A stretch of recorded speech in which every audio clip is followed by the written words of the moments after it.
नमस्ते बच्चे, कैसे हैं? मजे में, आनंद में? और सब भाई बढ़िया, बिंदास चल रही है जिंदगी। खुशखबरी का मौका तो आ गया कि भाई सीजीएल 2024 का नोटिफिकेशन आ चुका है ना। अब नोटिफिकेशन आने के बाद क्या क्या करना है ये तो आपको पता होगा। और सीजीएल तो ऐसे भी ड्रीम रहता है सर बच्चों का, मतलब बिल्कुल, सीजीएल देखो एक ड्रीम होता है ना। ये कहा जाता है कि ग्रुप बी के बढ़िया बढ़िया पोस्ट आप जान लीजिए, आपको किसके थ्रू मिलते हैं? सीजीएल के थ्रू मिलते हैं। किसके थ्रू मिलते हैं मेरे भाई? सीजीएल के थ्रू। सीजीएल का फुल फॉर्म तो समझते होंगे, कंबाइंड ग्रेजुएट लेवल, है ना। देख बच्चे, सीजीएल का नोटिफिकेशन जो आया है ना, तो मैं सबसे पहले एक बात बताई, कई बच्चे जो सीएचएसएल में चले जाते हैं ना, वो भी बार बार कहते हैं सर मोक्ष तो सीजीएल ही है।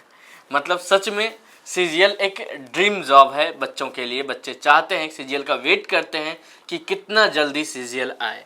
तो सबसे अच्छी बात है कि सीजीएल का नोटिफिकेशन आ गया है। नोटिफिकेशन आ गया और 17,000 प्लस पोस्ट है।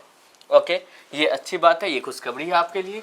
परीक्षा लेकिन सर ये चीज टेंटेटिव वैकेंसी है। जी सर, ये वैकेंसी बढ़ती है, हर साल बढ़ती है ये। मतलब अभी अगर 17,000 आया है तो ये वैकेंसी हो सकता है बढ़ के 20,000 हो जाए, 22,000 हो जाए। अभी कुछ दिन पहले भी तो कोई मतलब पोस्ट जो है सीजीएल का वो बढ़ा था, जीडी का था, वो एसएससी जीडी का था, जिसमें आपका टोटल 46,000 के आसपास आपकी वैकेंसी इंक्रीज हुई थी। 40,667 के आसपास आपका इंक्रीज को। और बहुत बच्चे क्या करते हैं ना कि पोस्ट देख करके ही फॉर्म नहीं भरते हैं। मतलब उन्हें इतना मतलब अपने आप पे कॉन्फिडेंस होता है। सर अभी एएलपी का वैकेंसी, एएलपी के वैकेंसी में कई बच्चों ने मुझे बताया कि सर बहुत कम सीट है, फॉर्म भरे कि नहीं भरे। हम कहते यार भर दो, क्या जाता है तुम्हारा, बहुत से बहुत क्या होगा, नहीं होगा या एग्जाम नहीं दोगे, लेकिन फॉर्म भरा रहना चाहिए। जो कल के डेट में अगर तुम्हारा वैकेंसी बढ़ा, या मान लो भाई समय हालात है, कहीं तुम्हारा ही मन कर गया कि नहीं बहुत जम के तैयारी कर ले, तब तो फिर तुम्हारे लिए एक ही सीट काफी है कि नहीं सर? हमेशा प्लान बी तैयार रखिएगा, है ना। इसलिए फॉर्म भर दिया कीजिए। अभी भी देखो एलपी की वैकेंसी भी बढ़ गई है ना।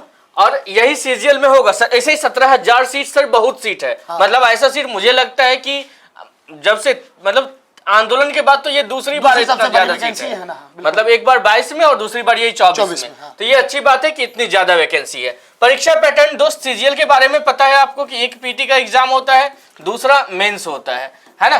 पीटी का एग्जाम और मेंस। पीटी में क्या क्या होता है दोस्त? तो 25 मैथ्स होते हैं, 25 मैथ्स होते हैं, 25 इंग्लिश, 25 रीजनिंग, 25 जीए। ओके, 25 इंग्लिश, 25 जीए।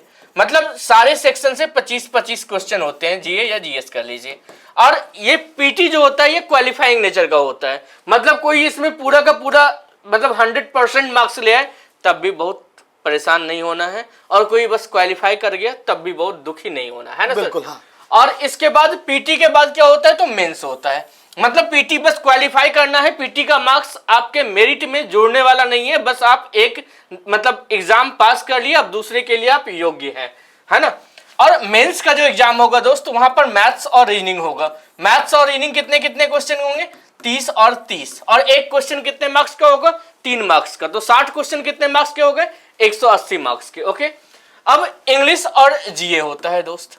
इंग्लिश और जीए या जीएस कह लीजिए, जीए और जीएस। तो ये होता है 45 और 25। तो कितने हो गए? 45, 5, 50 और 20, 70 क्वेश्चन। और ये फिर 3-3 मार्क्स के, मतलब 210। तो कुल मिलाकर देखो 210 यहाँ और 180 यहाँ, तो कितने हो गए? 390 मार्क्स के एग्जाम हो गए। लेकिन इतना में एसएससी का मन नहीं भरता। एसएससी कहता है नहीं बेटा, एक काम करो, जब इतना कर ही रहे हो तो एक कंप्यूटर का एग्जाम दे दो। कंप्यूटर का एग्जाम क्वालिफाइंग नेचर का होगा, 20 क्वेश्चन रहेगा यहाँ भी, और एक क्वेश्चन रहेगा 3 मार्क्स का। बस तुम्हें क्वालिफाई करना है, लेकिन ये भी खेल बिगाड़ता है कि नहीं सर? खेल बिगाड़ता है ये, है ना। मतलब आप बाकी जगह बहुत बढ़िया नंबर ले आए और कंप्यूटर में आप क्वालिफाई नहीं किए, तो फिर कहेगा एसएससी आपसे कि सॉरी वी कांट कंटिन्यू, है ना। तो इसीलिए कंप्यूटर भी आपको तैयार रखना होगा। और इसके बाद सर जानते हैं टाइपिंग का भी एक टेस्ट है इसी दिन। और मजे की बात जानते हो कि इस वाले सेक्शन को अगर तुम जल्दी कर लिए तो इसका मतलब ये नहीं कि कूद के दूसरे सेक्शन में चले जाओगे, आराम, मतलब आप आराम से वेट करो, टाइम खत्म होगा तभी आप इस सेक्शन में जाओगे। इसका टाइम इसी को देना है, समझ रहे हो ना। इसका टाइम इसी को देना है, इसका टाइम इसी को देना है, ये वाला सीन है। और टाइपिंग जब होगा वो 15 मिनट का होगा, और टाइपिंग भी क्वालिफाई करना जरूरी है। ओके, ठीक है। अब देखो, मैंने सर में बोल ही दिया कि भाई खेल कोई भी बिगाड़ सकता है, को सर बिगाड़ने वाला तो बिगाड़ ही देता है ना। अब उम्र की बात करें और योग्यता की बात करते हैं, ठीक है भाई। उम्र मिनिमम जो है ना वो तब होनी चाहिए जब तुम में वोट डालने का अधिकार हो जाएगा। समझ में आ गई होगी बात। यानी कि कम से कम मिनिमम उम्र क्या होनी चाहिए, 18 साल होनी चाहिए। ठीक है, ताकि तुम सोच सको, समझ सको कि भाई कहाँ पे कौन सा पोस्ट पे जा रहे हो। ठीक है, तो भाई 18 से किसी किसी का मैक्सिमम एज 37 है, किसी किसी का मैक्सिमम एज कितना है भाई 30। ठीक है, 27, 30 और इसके बाद कितना हो गया सर 32 है। ठीक है, तो मतलब 18 आपका मिनिमम है, मतलब मिनिमम 18 के बाद आप देख सकते हैं कि आप इसमें फॉर्म कौन सा फॉर्म भर सकते हैं मैक्सिमम। ठीक है, तो मैक्सिमम कितना होगा भाई 32 होगा, लेकिन वो वैकेंसी पे डिफर करेगा। किसी किसी में 27 मिलेगा मेरे भाई, किसी किसी में 30 और किसी किसी में क्या होगा 32। बाकी एज रिलैक्सेशन आप जानते ही हैं, जो ओबीसी वाले हैं उनको 3 साल का मिलेगा। उसका सर हम लोग नोटिफिकेशन भेज देंगे, जो एसएससी का मेन नोटिफिकेशन है ना, वो इसी वीडियो के मतलब लिंक में चैनल होगा टेलीग्राम का, उस लिंक पे जाइएगा तो वहाँ पूरा आपको पीडीएफ मिल जाएगा, तो वहाँ से भी आप पढ़ के हमसे और योग्यता की बात करें तो भाई ग्रेजुएट होना चाहिए, आपके पास स्नातक होनी चाहिए। सर इसका एक समस्या है, 1/8 को इसका रिजल्ट चाहिए ग्रेजुएशन का, 1/8/2024। इसमें आपको याद होगा अपना कई सारा स्टूडेंट इसी कारण से बाहर हो गया था। मतलब बिहार में तो पहले सर फेमस होता था ना, 3 साल का ग्रेजुएशन 5 साल में होता था, 4 साल में होता था। तो कई बच्चे मेरे जानने वाले हैं, आप लोग भी जानते होंगे जो हमसे जुड़े हुए हैं, कि उनका रिजल्ट हो गया इस बार, लेकिन इस बार जो है उनको सिलेक्शन नहीं मिला क्योंकि उनका रिजल्ट लेट से आया था। तो फाइनली वो दूसरी बार सेलेक्ट हुए। अब भाई मेरिट है तो सेलेक्ट तो होगा। अब ये मत करना कि भर लेना बाद में डॉक्यूमेंट वेरिफिकेशन में दिक्कत आए, उसका कोई उपाय नहीं है ना। सिलेबस तो वही है जो हम लोग डिस्कस कर दिए। अब वैकेंसी डिटेल क्या है भाई देख लो। ठीक है, कितने पोस्ट हैं, किस तरह के पोस्ट हैं, क्या पे स्केल है, वही वेतन और वैकेंसी डिटेल दोनों आपको नोटिफिकेशन में मिल जाएगा दोस्त, है ना।